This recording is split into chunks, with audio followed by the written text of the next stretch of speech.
Vegetable চপের প্রথম ধাপ শুরু হলো আলু সিদ্ধ দিয়ে। আলুটা সিদ্ধ করে নিই, এরপর দেখতে থাকো কি কি করি। তো এরপর আস্তে আস্তে গাজরগুলো আর বিটটা পুড়ে নেব।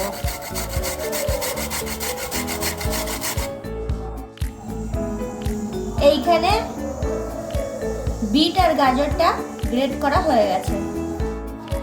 কড়াই গরম হয়ে গেছে। ভাজা মশলা তৈরি করার জন্য প্রথমে দেব গোটা জিরে, দারুচিনি আর ছোট এলাচ। এইগুলো আমার ভাজা হয়ে গেছে। এর উপর দিয়ে দেব গুঁড়ো গোলমরিচ।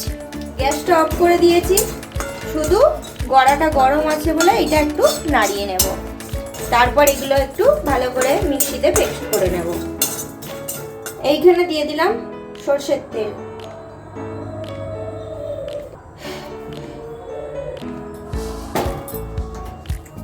সরষের তেলটা হয়ে গেছে, এতে দেব 5 ফোড়ন আর দিয়েছি শুকনো লঙ্কা। আর এতে আমি বেটেছি আদা, ধনে আর কাঁচা লঙ্কা, সেই পেস্টটাই এতে দিয়ে দেব। এবার এতে দেব হালকা নুন আর হলুদ গুঁড়ো, আর দেব স্বাদ মতো নুন আর হলুদ গুঁড়ো।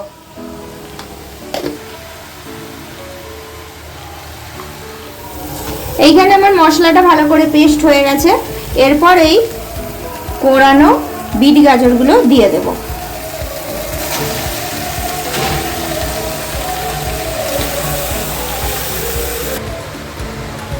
আর এই বিট গাজর দেওয়ার পর সামান্য নুন দিয়ে দেব।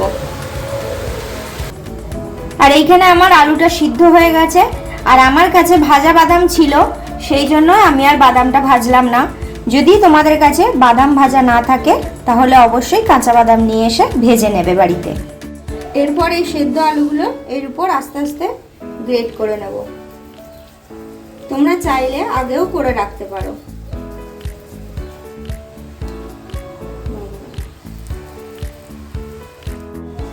গ্রেট করা আলুগুলো আমার দেওয়া হয়ে গেছে। এরপর দেব ভাজা বাদামগুলো।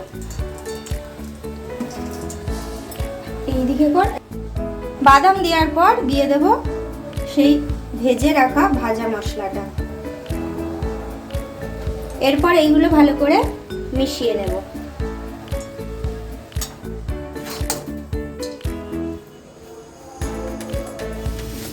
দেখো এইটা আমার হয়ে এসছে নয়, একদম হয়েই গেছে।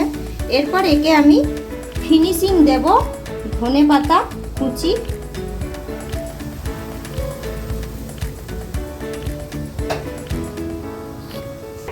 Bread crumbs.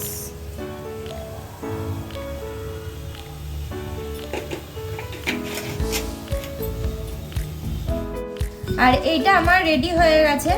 এরপর আস্তে আস্তে পরের স্টেপগুলো করব। এখানে নিয়েছি শুকনো ময়দা, এটা আছে জল দিয়ে গোলা ময়দা, আর এটা আছে ব্রেড ক্রাম্বস। তো আস্তে আস্তে দেখো কি করে করি। ভেজিটেবিল চপের মাপটা আমি এই রকমই রেখেছি যেরকম দোকানে পাওয়া যায়। এর সঙ্গে আমি এটা শুকনো ময়দায় ভালো করে কোটিং করে নেব। আর যে বাড়তি ময়দাটা এতে লেগে আছে সেটা ঝেড়ে নেব। বাড়তি ময়দায় ঝেড়ে নেবার পর এইটা যে জল দিয়ে গুলে ময়দাটা রাখলাম সেটাতে আর একবার কোটিং করে নেব।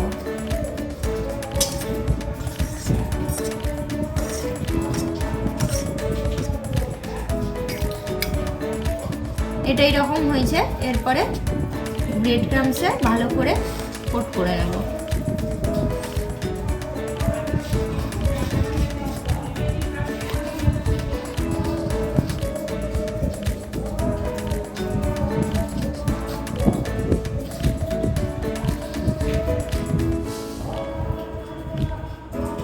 দেখো একটা রেডি হয়ে গেছে। এরপর সবগুলো আস্তে আস্তে এরকম করেই করে নেব। কড়া গরম হয়ে গেছে, এতে দিয়ে দেব তেল।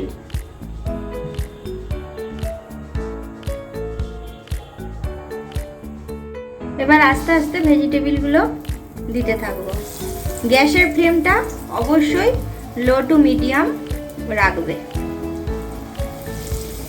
তোমরা যদি মনে করো যে তেল বেশি দিতে হবে তাহলে দেবে, কোনো অসুবিধে নেই, কিন্তু যেহেতু আমি অল্প তেলে সব জিনিস করতে চাই সেই জন্য তেলটা অল্পই দিয়েছি।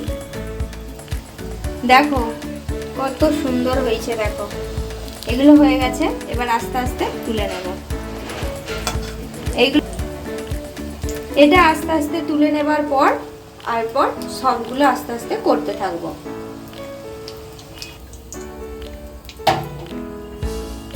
দেখো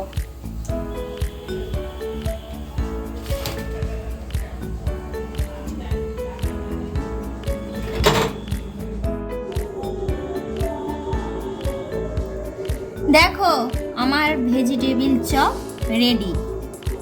কেমন ক্রিস্পি হয়েছে দেখবে, দেখো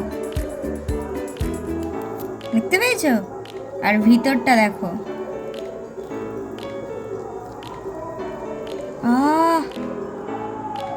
দেখেছো? পুরো বাইরেও কুক হয়েছে, ভিতরেও খুব সুন্দর কুক হয়েছে, দারুণ হয়েছে।